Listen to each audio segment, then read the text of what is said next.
Hello friends, welcome back to my channel.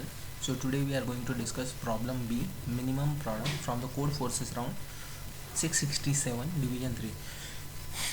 So initially we are given four integers as an input a, b, x, y, and the criteria is a is greater than or equal to x and b is greater than or equal to y, and we have to perform an operation like n number of times. So what is that operation? So we can decrease the value of either a or b by 1. Okay, and what we have to do is we have to find the minimum possible product of a and b, because we will keep on decrementing either a or b, and there will be a case where we cannot decrement it more because or any more further because the n can be exhausted, or another thing is if n is very large, then this criteria will no more be satisfied, because there will be the case where a is no more greater than or equal to x, or b is no more and b is no more greater than or equal to y. Okay, so that is a stopping point. So that's the way, and we have to finally output the minimum possible product of a and b. So let's take an example. So here the total number of test cases is 7. So if you consider the example 1, so here a is 10, b is 10, x is 8, and y is 5, and total number of operation, that is n, is equal to 3. So the idea is very simple, because we don't know which can give us the minimum product. So it can be the reducing the a value, or it can be reducing the b value. Okay, so initially so for every input we will perform operation. We will calculate the minimum product after reducing the a's value, similarly for the b's value, and finally we will output whichever is the minimum amongst both. Okay, so let's take code part, and I will explain you in parallel. So in the main method I am accepting the input value for a, b, x, y, and n. Then I am calling this I am calculating the value for the a by reducing the a's value, and for the b by reducing the b value. So that's why this solve function is called twice for a and b, and finally I am outputting the value of the minimum product of a or b. Okay, so let's take a look at this solve function. So here what I need to do is, first I need to check the minimum number of removal required on a and b. So if I consider this a, so here a is 10 and x is 8. So if I take a difference of this, so because if I reduce the value, or if I reduce the value of a thrice, so this gives me 10 minus 3 is 3, 7. So 7 is lesser than 8, so that should not be the case. I can remove two elements, because 10 minus 8, which gives me the maximum number of removal size from the a. Similar for the b, so for a it is a 2, and for b it is a 1. Okay, so this is the place I am calculating the maximum. So MRA stands for maximum removal on a and maximum removal on b. Okay, so this gives me the value by simply for operation a minus x and b minus y. Okay, after that as I said, I have to perform this solve function for the a and solve method on the b. So that's why I have defined this type 1, type 2.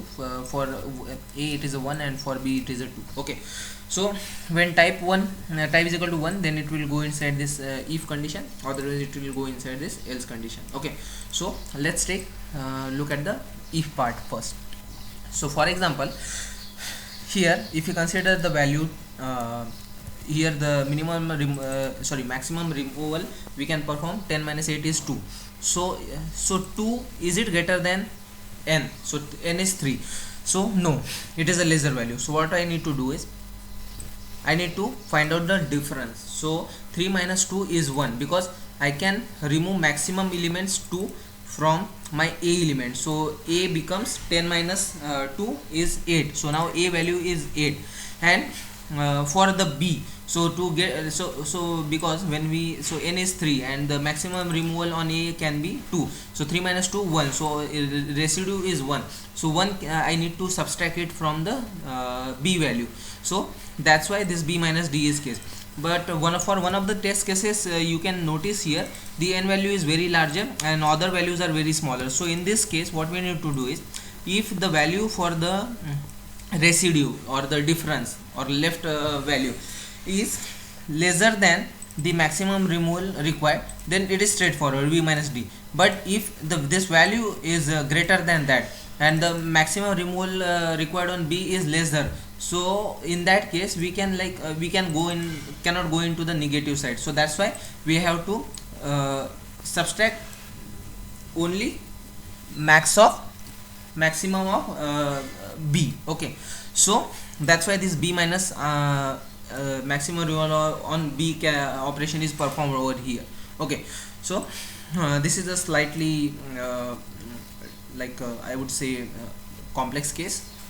Okay, so once that is done, so here the maximum removal on A, that is a 10 minus 2, it is 8, so value of A is 8, and for the B this is a 1, and the removal on B, which is 10 minus 5, is 5, so 1 is lesser than 5, so I can just simply perform B minus D operation. So 10 minus 1, in this case 10 minus 1 is 7 over here. Okay, I would say 10 minus 1, that is a 9. Okay, so this gives me the 9 value for the B. So A is 8 and B is 9, so it gives me the product at the end 72. Okay, this is we have calculated when we reduce the A value. Now similarly we have to reduce the B value for type 2. So here we can see like the maximum removal on B, so that is a 10 minus 5 is 5. Okay, so MRB is 5, so 5 is greater than 3. Yeah, so I will come inside this if condition. So I will subtract all the 5 elements from the B value. So 10 minus 5 is 5, so now B is my 5. Okay, and A value I just have to keep as it is, because N is now already exhausted in reducing the B value. So here here B value is 10 and N is 3, so 10 minus 3 is 7, so B value is 7 and A is as it is, that is a 10, so 10 into 7, that is a 72, 70. So for the A initially we got the 72, and for the next time we got the 70. So if we take a minimum of these two, 72 and 70, so 70 is the minimum value, so that's why the output is 70 over here. So that's the simple formula over here to solve this problem, and this solution is fully accepted and pass all the test cases on the Codeforces, so you can refer this solution. And thanks for watching, and please like and subscribe to my channel, and thanks for watching.